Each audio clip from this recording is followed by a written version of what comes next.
what it sounds like when you're describing these men, and I'm actually getting more and more sympathy the more that we go through this interview, they just sound like blokes who've fallen through the cracks in society. Right, yeah. It's just disenfranchised young men. And unfortunately, historically, disenfranchised, sexless, unpartnered young men, a surplus of that demographic of people in a society has historically been very dangerous. In the evolutionary psychology literature, we call that young male syndrome. And they're typically the most prone to crime because they have elevated risk-taking and status-striving behaviors. So I recently heard it described as that they have a need for chaos, that they'd rather just tip the whole monopoly board of society over rather than participate in it, because they feel we don't have a stake in this society, and nothing gives a young man a stake in society more so than a partner. So and on that point, first of all, incredibly worrying that China has a large number of men who can't get married, basically. But also, the question I wanted to ask you is it a case of we've got more people in that position than we've ever had? Or is it a case where we now have technology that allows people who otherwise would have been sitting in their mother's basement and playing computer games, well, now they have a community. We all now have a community. We're all part of some community, and we can go online and we can talk to other people who are part of that community, and we become embedded. And I know one of the concerns, particularly with incels, is being on an incel forum, they don't want you to get better, right? The moment you start actually getting dates and, whatever, you become ostracized, right? So is it a case that we've got more people in this position, or is it a case that the tools of modern communication have allowed people to get together and be like, we're all incels together? Right. So yeah, touched on some very, very key points there. So historically, throughout our evolutionary history, we always have had a greater variability of male reproductive success. So a lot of men throughout our evolutionary history haven't got to reproduce. So we've always had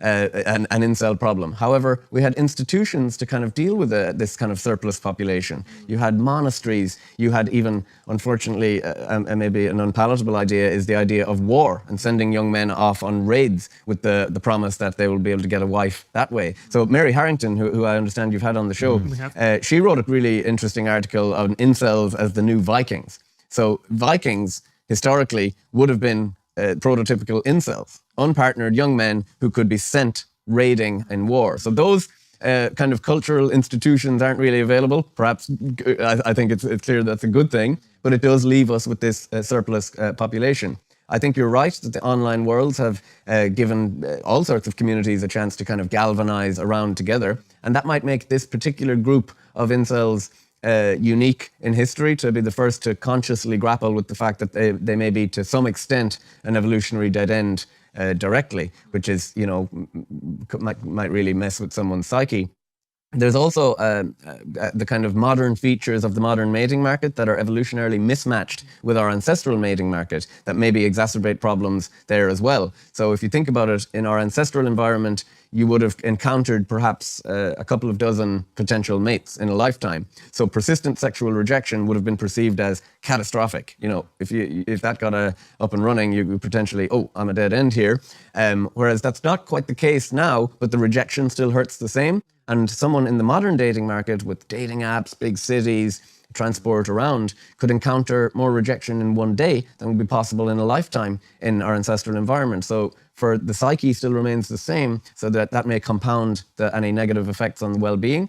A couple of other evolutionary novel features of the modern mating market are the online way. It's a ubiquitous way to meet your partner now. I think 70% plus have people since 2017 have met their partner online. And that means that the competition you're up against is everybody in the wider vicinity, not just who's in your neighboring tribe. It's just the whole world is against you.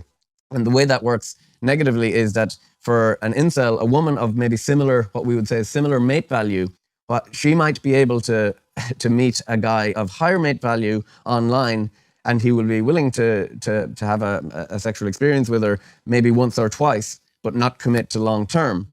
But she gets the idea, that's my level, and that's what I want now, and I'm going to keep chasing that. And perhaps you'd say, well, why shouldn't she? But it may also be an uncomfortable truth that we have to wrestle with, that for most of our recent history, women had been settling with guys that they really weren't that keen on, but just out of strict monogamy norms and strict economic necessity, they kind of had to. Now that women are beginning to outpace men in education, certainly, and up until the age of 30 economically, there's a mismatch of highly educated and selective women versus economically unattractive men, because the female mate preference for a similarly high earning or higher earning partner still remains. So those minority of men at the top, so there is some truth to this cliche of a minority of men are kind of monopolizing the attention.